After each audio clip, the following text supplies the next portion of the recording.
Welcome back to another episode of Rock Boys Football, heading to the SEC as we have a very interesting SEC showdown between the South Carolina Gamecocks heading on the road and playing the Georgia Bulldogs, obviously the number one team in the country. And although it's been a slow start for Georgia, having gone back, watched the film of the last two games, you're not really worried about this Georgia team. They got a lot of guys banged up. Once this team gets right, once this team gets healthy, it is still one of probably the best team in college football. But Kirby Smart holding these guys accountable and expecting some more clean football against the South Carolina team that, we have some concerns on the offensive side of the ball that I want to dive into.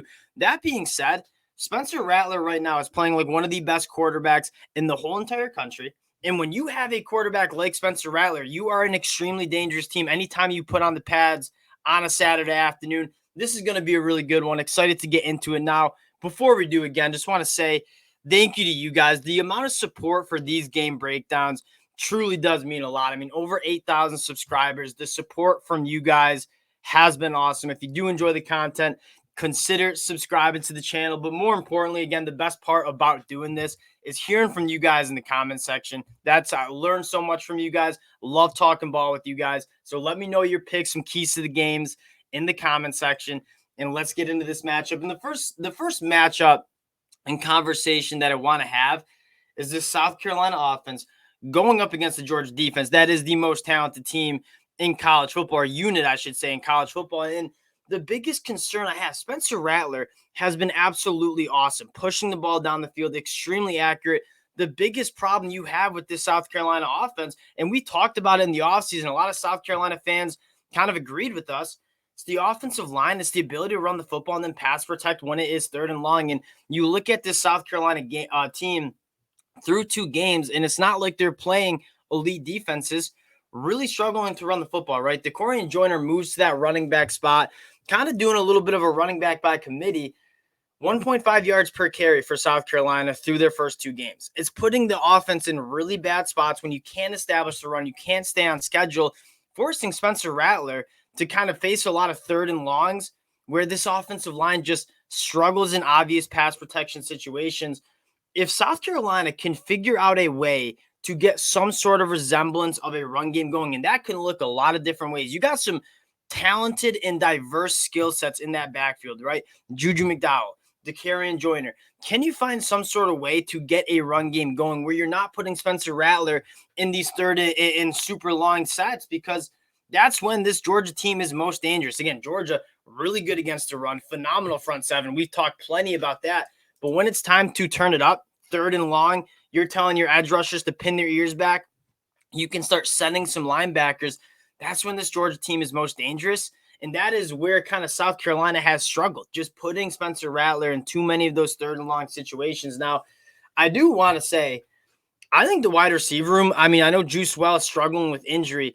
South Carolina's pass catchers have been pretty solid. I mean, Xavier Legette has emerged as one of the better wide receivers in the SEC. Really excited to see him go up against some really talented cornerbacks at Georgia. If you guys listen to us in the offseason, talking about this Georgia defense, we talked a lot more about how good this secondary was this year as opposed to I think you saw years in the past where Georgia's defense kind of has primarily run through the front seven. This secondary forcing turnovers, getting their hands on footballs. Xavier Legette going up against kind of a very talented Georgia defense, especially in that secondary, something I'm certainly keeping an eye on. I wonder if South Carolina, I kind of have this in my notes, can manufacture a little bit more of a quick game, right? Where you're not forcing Spencer Rattler to drop back, process the field. He's got to get the ball out quick because, again, I think you have some concerns about this South Carolina offensive line blocking this Georgia pass rush.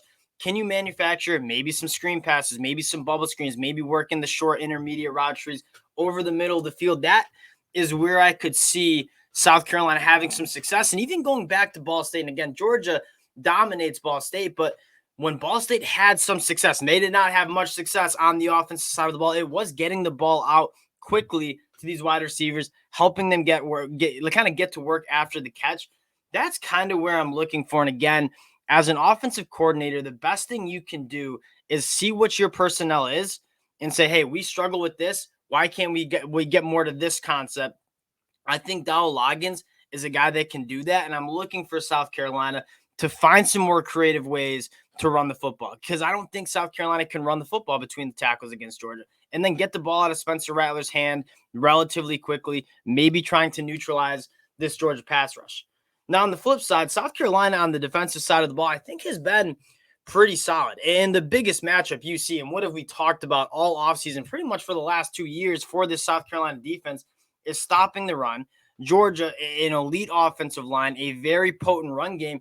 That being said, Georgia very banged up at that running back position. Obviously, even Kendall Milton, who's been playing, has been playing with some injuries. You have Roderick Robinson. It's kind of a running back by committee. Georgia just kind of trying to see what ball carriers have been working, what guys we got healthy, and what guys we can use.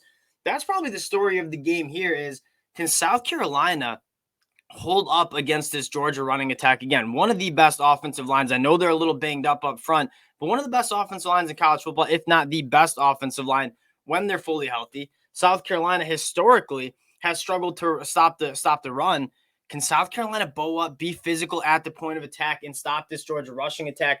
Probably my biggest question mark. Again, Georgia down some guys in that wide receiver room. Ladd McConkey, the wide receiver one for this Georgia team, not playing with the back injury. You have some guys step up. Like, don't get me wrong, this Georgia team still has the dudes and that wide receiver room, but South Carolina has a very, very good secondary. So I'm looking for Georgia to establish the run, establish that physicality, kind of win the Georgia way. Time of possession, we're going to grind these teams down and play really good defense. Now, another storyline for this game is the special team battle, right? South Carolina with Shane Beamer, the best team in special teams, not only in the SEC, but in the whole entire country. Mekhi Muse for the Georgia Bulldogs. I don't know how Kirby Smart and the staff keep doing this, but they find these guys that are just elite and kind of find these niches. Mekhi Muse right now, probably the best special team player in America. You have some really, really good punters. The special teams for South Carolina is awesome, right? Kai Kroger, phenomenal punter. Georgia has been some of their most successful plays so far this season has been in special teams. I'm really excited. I don't normally talk much about special teams. That's going to be a battle for sure, because Mekhi Muse, like, you talk about just getting it as a punt returner, knowing how to set up your blocks, knowing how to manipulate defenders. That dude just gets it back there. Really interested to see how South Carolina battles Georgia in the special teams aspect. Now, getting to the pick, Georgia coming in at around 27.5-point favorites. That's a lot of points to cover against a South Carolina team that, again, has a very good quarterback, has some good wide receivers. Now, I do think the matchup from a matchup standpoint favors Georgia, right? What Georgia does really well, stopping the run, rushing the passer, that is what South Carolina really struggles with. And then on the flip side, South Carolina probably still developing the guys in the front seven to stop the run. Georgia, one of the best rushing attacks that you'll see in the country. I'm not like super confident in taking Georgia to cover 4 touchdowns because, again, I feel like Georgia, this is a hot take, and I'm kind of interested to hear what Georgia fans think. I feel like Kirby Smart has a harder fall camp than he does the first couple of weeks of the game. Like, guys are getting banged up in fall camp, getting ready for the season, getting ready for the important games.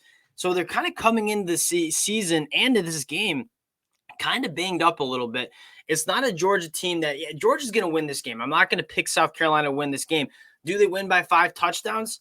I mean, I think they certainly could, but with so many of the injuries, I feel like this could be a game where, hey, Kirby Smart going to try to just take care of business, get it into the second half, finish this game, kind of stay healthy. Another thing for Georgia to know, and I always try to just note this at the end, recruiting, massive weekend, ton of Georgia commits in the 2024 class going to be on campus, and you're hosting probably Georgia's top target left on their board in 5-star Aiden Breland, coming from Mater Dei. He's going to be visiting with his teammate at Mater Dei, Nate Frazier, who's a Georgia commit. So maybe Georgia going to be trying to put on a little bit of a show in front of some top targets, Elijah Griffin in the 2025 class as well.